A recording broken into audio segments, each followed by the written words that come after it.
Okay, Santosh, probably another question to ask around your digitalisation side of things is why would a company, no matter what size, why would they go down this track and look at introducing digitalisation into their business? I know it sounds obvious for us, but for somebody listening to this video, what would be some of the triggers for, okay, need to do this?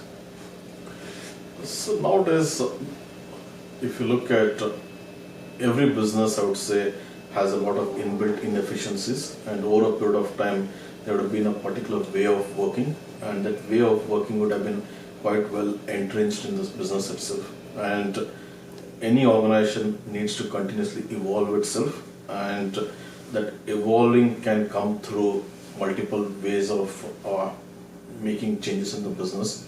And what has happened, as I keep on saying, in the last 5 years is digital has come to the rescue of many organizations, and it acts as a good way of providing that leverage to the management now. And what that really means is your current processes and your way of working can be highly improved, and there can be a huge amount of changes that you can see through this digitization effort that you're looking at. And that can be in terms of your business efficiencies on some of the processes that you're looking at. It can be in terms of your employees basically working with you, and better ways of working for your employees as well.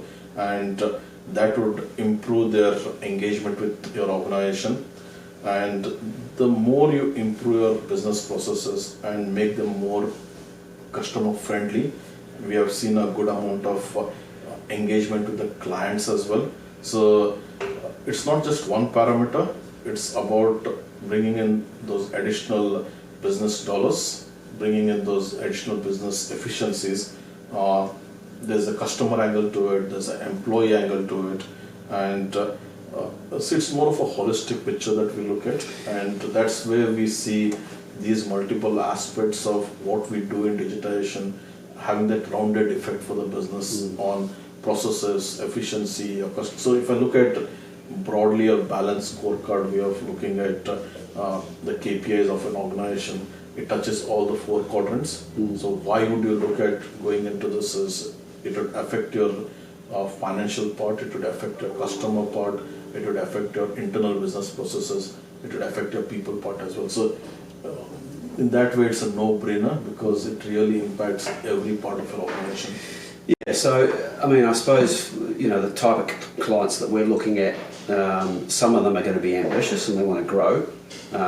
One of the constraints of growth is inefficient processes, processes that aren't scalable. So introducing digitalization or some form of automation eliminates that bottleneck, if you like, all those constraints, and allows that growth to happen a lot more easier. But even with companies where growth isn't that obvious, it is still about improving that bottom line by introducing these initiatives, these efficiencies, like you say. So there's multiple, you know, there's organisations that could be in different situations, even different stages in their life cycle, where this is all relevant. And also, so it's important that organization evolves over a period of time, and with the current availability of technology, there's always a possibility that the key difference between you and your other competitor might be what is the innovation that you can bring in business processes. So this basically enables more of a business innovation that you can look at, and thereby it gives you an edge over your competition. So typically now we say that if you don't make that changes in your business ways of working and your business processes, there will be a time when the business is going to slowly flounder because competition has invested and the competition has really come with new ways of working. So again, there are numerous examples where companies have not invested in their business processes, they have not invested in the innovation, and that has led to a business which is really doing well. We have a number of examples. You have the Kodaks of the world, you have a number of other companies who have not seen the trend coming in, and because they have not invested in that trend, not invested in the way you want to do business, it's very easy for the business to flounder, even if you're at the top and you're making very good money. So I think so.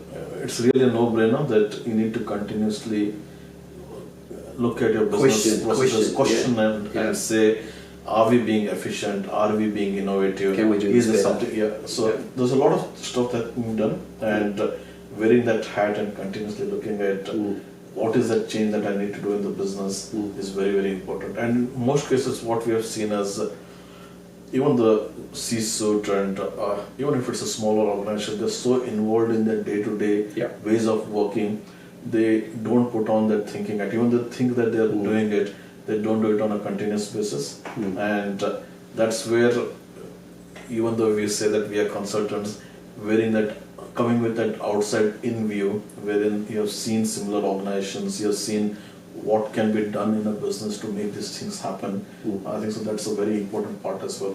So that's where we consultants come in.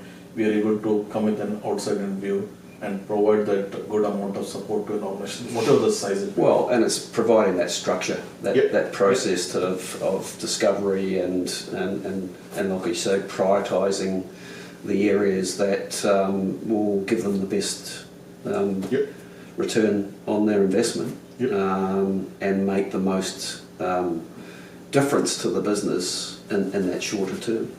And also, as we always say, don't go hung about all of your business processes. Let's start working on the most important one that from an immediate value addition that you can look at. And once we start working on it and we see that there's good amount of traction on a particular business process and you can see that end outcome and you see that there's a good value in what we're working on, then it will be easier for even an organization to manage the change and get all of the employees together to make further step changes as well. But you need to start somewhere, and that initial start is very important. Yeah, brilliant. Thanks, Santosh. It's very insightful. Thanks a lot.